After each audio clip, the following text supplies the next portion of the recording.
right, John, welcome to CMO Pulse. I'm so excited for this conversation. I know we had a good pre-chat, but welcome. Thank you for joining, and tell us what's going on with the potato that the average person needs to know about right now. Well, thank you, Tania, and it's a pleasure to be here.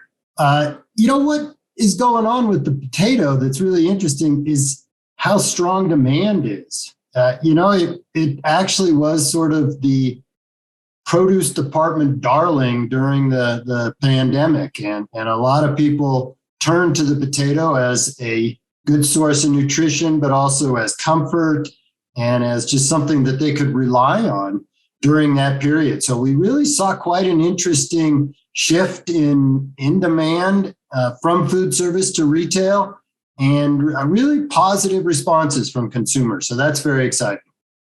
And I want to talk specifically about your role as a CMO. But before we even get to that, can you help our viewers and listeners understand? Tell me a little bit about the organization and sort of the advocacy and like what you actually do to keep my son eating potatoes.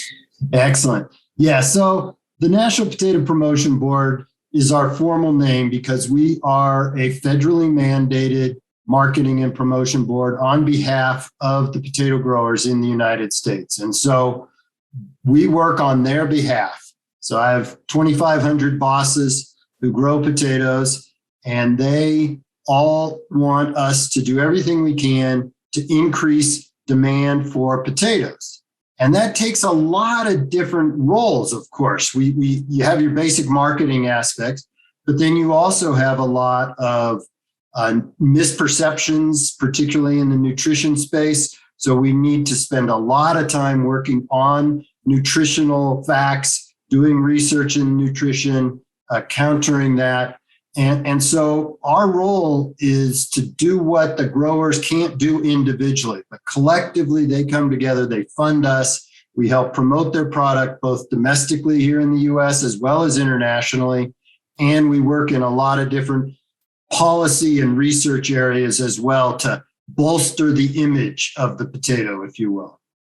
And when you think about that, sort of now with your marketing hat on, very specifically, I guess, what are your goals? How do you know when something's going? Because there's this ultimate thing of like, I'm eating more potatoes, I'm ordering more at a restaurant or whatnot, but there's a big gap between, where you start and sort of where that ends up. Can you tell us a little bit about what that process looks like for you? Sure. And you sort of touched on that.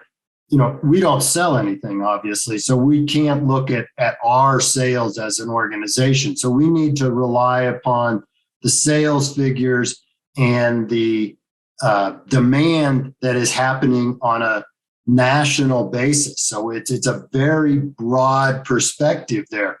We also, of course, look very much at sentiment, at attitudes about and usage of potatoes. We do research every year on an annual basis, plus in between that, to really understand what sentiment is, what people are thinking about potatoes. So from how we structure our programs is the overall goals are total sales, both retail, domestic.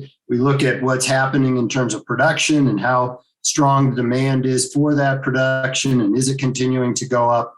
But then within each program, of course, we have to have very specific goals that are always based around people taking actions, on people changing behavior, not anything to do with did we do something, that's irrelevant, but did people's behavior change in response to what we did? How is this role? I know you've done a lot for the potato, and it must be just really fun, interesting work. How does this differ to other roles that you've had, and what was your learning curve like as you sort of jumped in there? Yeah, that's an interesting question, because I came to the potato board from the USDA, from the Foreign Agricultural Service at USDA, where I was worked as an ag attaché in Côte d'Ivoire, and I did a lot of work on behalf of all of U.S. agriculture. So we were promoting U.S. agriculture. And then I very much had to quickly narrow down into focusing purely on the potato. But so that was a big change there and a lot of learning about potatoes. And I'm still learning. I'm still learning about the potato, about its uses, about the industry. But there was also things that were very similar because what we were doing for all of agriculture obviously still applies to one product. And so the concepts around how you market a commodity and how you work with those that are in between your growers and the ultimate consumer, that transferred very well and was something we really built upon.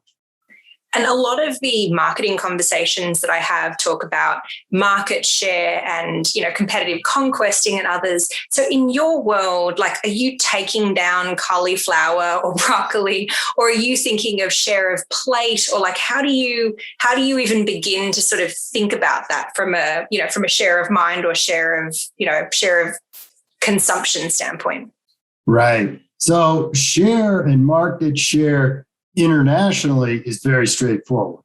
We can look at exports to Japan and see where we stand and very much fight for our market share in that market. So that's straightforward. Domestically, it's much more, it is different because we're really not trying to take down broccoli, like you said, or sweet potatoes or what have you. Which aren't even really potatoes. I mean, let's just start with the branding. That's true. They are a whole different tuber. That's for darn sure. So we don't concern ourselves that much with the market share aspect, though. Of course, if people are wandering off and trying new things, the number of options available to people to eat these days is just astronomically larger than it used to be. I mean, nobody was eating quinoa that long ago, and now it's a standard. We've just been doing some consumer studies, and I can't tell you how many times people say, "Oh yeah, well now I'm eating quinoa," and so it really is interesting. So that competitive aspect does play a role in that all those are going to impact our role, but rather than, and part of this is the regulatory aspect of USDA oversight, is we cannot disparage any other food. That's rule number one in what we do. So we don't, and there's no benefit in that anyway. Right. We wouldn't want to anyway. And vegetables and fruits are so underconsumed anyway that it's like you sort of a rising tide to some degree, right? And that's exactly what I was just going to say, is that we just want to get more vegetable consumption across the board. And if we can do that, our role in that, we are the number one vegetable. So we're going to continue to go up. Can you talk a little bit about, now I sort of want to switch specifically to where we are in time, where we are in history. And, you mentioned that potato consumption, has been sort of one of the quote unquote beneficiaries of, of some of the change in lifestyle that people have gone through. But can you talk a little bit about, how has your role changed? How have you thought about your team and, just your general practices given the last, let's call it 2 years that we've had now? Sure. Because we do so much work with the intermediaries, with the food service operators, with the retailers, and a lot of that work traditionally was done face to face.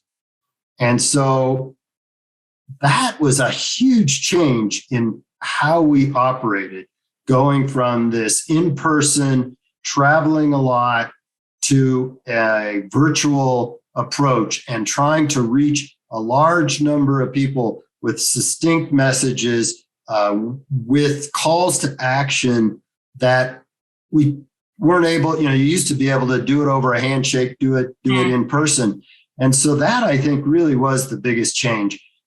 And the thing I find fascinating about it is I think it ultimately, in a lot of ways, is a better approach because we are able to reach much broader audience than we used to be able to. We can still have impactful conversations.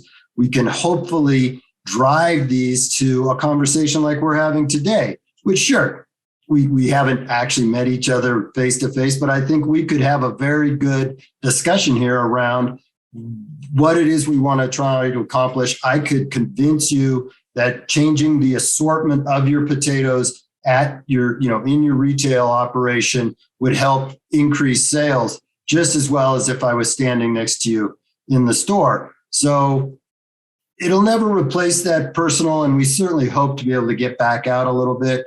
But I think we are more effective now than we were in terms of the number of people we can initially reach and the quality of the information we can provide, because, we've shot a lot of videos. Our chef has done tons of videos, and getting those out there has been really, really impactful. Yeah, one theme that I've been thinking a lot about in terms of what I've been hearing in many of these conversations is this reframing of what's possible.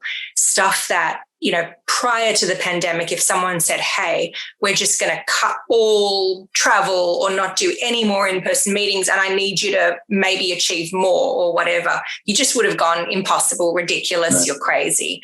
And, what I've been hearing is it's really shifted that paradigm around what is and isn't critical to be in person. And ultimately, in many cases, and it sounds like in yours, led to better/different productivity and the way to think about it. So, so you reference you've been shooting a lot of digital video and put a lot into content. Can you talk a little bit about how you have approached social media in particular when it comes to getting the message out there and educating and doing a lot of what you, I'm sure, hope to do with your video content? Right. So just as obviously everybody, social media has been key to what we've been doing, both from a B2B and a B2C perspective. And so we've embraced a large number of platforms, obviously slightly different, but Facebook, we really found that YouTube has been extremely effective. We're now exploring TikTok from a consumer perspective. Be interesting to see how that goes. I think actually could be quite interesting. And there's been some TikTok folks that have focused on potatoes and have gotten quite popular here in the last year. So we're excited about that opportunity to continue to take these videos. All of our messaging, we pretty much try to do it digitally these days. We pretty much try to do it all in a video format when we can, and either get to consumers that way or, again, reach the trade too. Because one of the things that you can never forget is that people that you are working with are also just consumers. They're just people, and they have the same tendencies, the same habits of rolling through their phone, of looking at things, and you got to catch their attention. You got to have something that they're willing to watch, is short, but gains their attention and gets them to click through to where you want them to go. I want to double click on that because I think that's a really important point. And I assume in this case, you're talking about some perceived differences between a B2B approach versus a straight consumer approach. So we don't talk enough about B2B. Can you tell me more about your approach and, how you've broken through that kind of pain boundary of saying, hey, marketing to businesses is just marketing to humans who happen to be in these businesses? Can you flesh that out a little more? Because I feel like everyone goes, yeah, social's great for consumers, but like B2B, I don't really know. And you're like, hey, guess what? Same people, it's just their jobs, or it's that. Exactly. And that is, and I think probably the biggest challenge in that space is the targeting, because, you can do some geofencing sometimes, like we've done. Okay, well, here's the headquarters for this retailer. We're going to geofence around there or what have you. But the targeting is the biggest challenge. But one of the things that helps you in that aspect is that they're all reading the newsletters and the publications for that industry, and you can tie into that.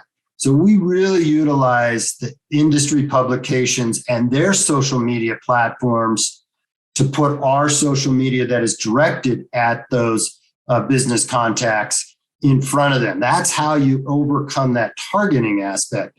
And then with the content, sure, it has to be factual.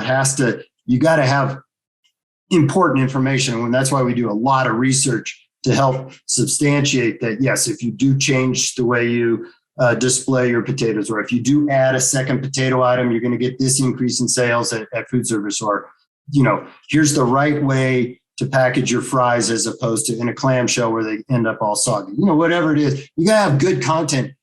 But then, as you just said, they're people. You have to put it in a way that catches their attention, that's interesting. We use a lot of influencers as well. That's another area that is very beneficial, particularly on food service. We work with chefs who have good followings, who can gain attention. So if we want to focus on the pizza industry to get more potatoes at pizzerias, we hired a couple of really leaders in that space who have great followings. They develop these videos and they put forward this content, and then people are following them anyway. And it's just a natural connection. Oh, I think that's a really great perspective around that. So now let's talk a little more about you. So prior to doing what you're doing right now, and as you reflect back on your career, if you had to isolate either the most influential or one of the most influential decisions that you've made, what is that, and why did it have such an impact on who you are today? I think if you'll indulge me, I'll do two. But the first one was a decision that I made jointly with my wife, and that was for me to leave the Foreign Service and for us to return to the U.S. and to leave DC and move out to Colorado. And then that led to my focusing on potatoes. But that decision, because I had studied to be, in essence, a diplomat as well as an ag economist, and I had achieved that, and I was going to move forward. But it just didn't make the most sense for our family as a whole, certainly for my wife's career. And so that decision to let go of that career, focus on one commodity, and really help to move that product forward, I'm really glad, because rather than tangentially helping a lot of things, really being committed to one industry, and now it's over 20 years, has been very rewarding. And the changes and the progress that we've made, and some of these things are long-term. I mean, we're not looking at quarterly reports. I mean, getting potatoes into Japan took 25 years. It started before I got there, and we got it over the finish line. So these things are long processes, and I'm really glad to be able to have committed to them and seen them through. And what was it like for many people who I think particularly, during or to the extent that we're post-pandemic are looking at their lives and evaluating what's important, where in the world they want to be, whether they want to keep pushing at what they're doing or potentially switching. How did you make that decision and know that it was time to potentially pivot away from something that you were doing incredibly well at, but maybe you wondered if there was something else? Yeah. I think that for me, ultimately, it's who I'm working for and what I'm working on that I would say people need to think about, because it's, not everybody's going to get to work for a bunch of potato growers, but these are really solid people, and the connection that you make with them and that long-term relationship, they're multi-generational farm families. And I've now become part of that multi-generational process. I'm now working with the sons and daughters of the folks that I started with when I began. So finding a place that you can really believe in the people, and in this case, the product. I mean, we've talked about how wonderful the potato is. So it's something you can believe in for sure. That I think is more important than anything, because the other aspects of, can I work remote, or can I, sure, that's all important. But if you're working on behalf of a cause, let's just say, that you don't really believe in, it's going to end up being pretty hollow, even if you have the greatest work schedule ever. Yeah. And as you think about your pathway to CMO right now, definitely wasn't super traditional. What about, at what point did you know that was the right role for you? And how did you prepare for the role that you have? Yeah, that's interesting, because that was sort of the second inflection point, is at the point that we made the decision to merge the international and domestic marketing programs at the board, and for me to take over that CMO role in charge of both of those. And I had very little experience with the domestic aspect and the traditional marketing components of that. And I think what made me feel very comfortable in making that decision was my depth of knowledge of the product and how to successfully bridge those gaps between the producer and ultimately the consumer, and to look at marketing on that continuum, and not just, we got to spend our whole time putting out recipes so consumers have more recipes. If you don't bridge that gap, if the retailer doesn't believe in your product, if the food service operator, if the food manufacturer doesn't believe in it, you're never going to get to that consumer place you want to be anyway. And we've been so successful with that internationally that I felt very confident in bringing that process to the domestic side. And it's definitely worked out, I think, for the most part, really well. And if you could give yourself one piece of advice, go back to the start of your career or early in your career, what would that piece of advice be? I think that what I would reinforce to myself would be, do what you love and what you find interesting and you have passion for, over purely trying to make the most money or get the highest title. And I think that I kind of followed that, but really reinforcing that at an early age is the advice I would have given. Yeah, well, there's pressure, right, to not only do what you love, but exactly. And so, what's as you look out to 2022? I know that when we discussed things prior to today's conversation, you mentioned there were certain cuisines. I think you mentioned, pizza restaurants and maybe certain different cuisines like Chinese food, where there's such a delta between how the food is consumed or how your product is consumed in country versus on American menus. What are some of the big challenges that you're looking forward to as you look out into 2022? Yeah, I see sort of three main challenges that we're really focused on.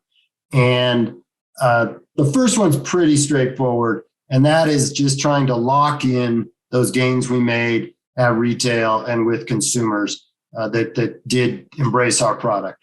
I think we can do that. There's going to be a little slippage there, but I feel relatively confident that we can kind of lock that in at all levels of that chain. The other one that is a big challenge is helping our industry and the food service industry adapt to this new environment. I don't see full service restaurants, the white tablecloth. They're coming back, but it's never going to be as significant as it was. Business travel is going to be down probably for maybe ever, but certainly for a while. And so those expense account thing, and that was a big part, big old giant baked potatoes. We sold a lot of them. And so that adjustment of our industry and the food service industry to a new approach to all this takeout and delivery, making sure we have products that fit in that. And then, as you mentioned, continuing to pursue those areas where we don't have as great a penetration, but where we do have opportunities, and where the cuisine, such as Chinese cuisine, can really embrace the potato. It just hasn't done so very much to date in the US version of Chinese. So that food service challenge is not going to be easy, and we're really concerned about that. And then the third challenge is that nutrition and nutrition policy and the blending in of sustainability. There's a lot of very good objectives there. I mean, we all want the population to be healthier. We all want the world to be able to sustain that population from a food production perspective. But we find that there are a lot of people that are grandstanding, that are putting forward their idea, their view on the world, marginally based on true scientific evidence. And so while we all want to pursue those goals, it needs to be done based on what is best for everyone and what is going to work, not on what's going to raise one institution or one person's role in this process higher than others, just because that's their egotistic, shall we say, objective, as opposed to perhaps what is truly best. So that's going to be a big challenge, and obviously is much bigger than just the potato industry, but we have to do our part to put forward the science into that discussion. Yeah, well, and it's, by no means as sort of grave an issue for topics such as misinformation and other sorts of things, but there's certainly, I'm a huge advocate of social media. I founded a company tracking it, so I'm obviously a fan. But at the same time, the potential for partial attention, maybe not fully substantiated data, particularly to do with nutrition, where a lot of people, claim to be expert when perhaps they're slightly less so. So I'm sure that keeps you busy. Yes. What is your favorite potato dish, and what is a potato recipe that you would like to try but haven't, if any? That's true. The whole favorite potato dish, it obviously keeps evolving, but one of the things that I really have enjoyed, and my wife and I have enjoyed recently, is we call them smashed potatoes, or smashed potato, where you just boil up small potatoes, any reds, yellows, whites, whatever, but relatively small ones, but don't boil them fully. So they're just a little undercooked. And then get a hot skillet, hot grill, and flatten them. And then just with sear them off on both sides and finish that cooking. But it stays really moist inside, but crunchy on the outside. So that's our current favorite dish, though there's obviously a lot of them that we pursue. One that I guess a recipe that I haven't tried. Our chef is always coming up with incredible recipes, and they're fascinating. But one he just put forward that I'd really like to try is shrimp and potato grits.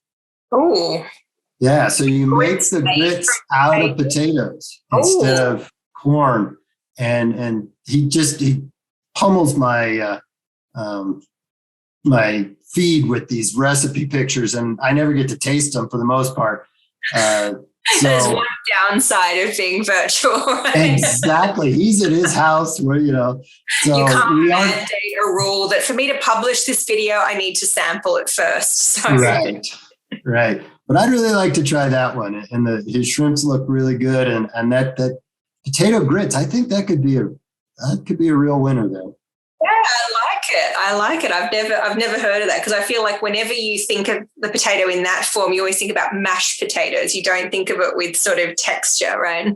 Exactly. And I'm not sure how he got it, but I mean, I was blowing up the photo, and you could see the little chunks in there. So I'm going to have to find out more. I love it. Any last things that you'd like to share that are things which perhaps for viewers or listeners who want to learn more that you want them to understand, or that you wish that they'd know when they're learning more about your product? Well, about our product, I think that one of the things I really do hope people realize is that our industry is made up of 2,500 family farms. And these growers are folks that have been dedicated to the industry their whole life. Most of them, like I said, are multi-generational. And they are doing everything they can to maintain the long-term viability of the agricultural sector of the potato, and that they are fully invested in this nutritionally dense vegetable that they're producing, and really hope that consumers can enjoy it. But it's those people behind the product that I don't think people realize very often is something I would hope to be able to convey on top of the other stuff, for sure. Fantastic, John. Thank you so much. This was such a great conversation. I really look forward to checking out more of the videos and finding new and improved ways to consume everybody's favorite vegetable. Thank you so much. Thank you. It was a real pleasure.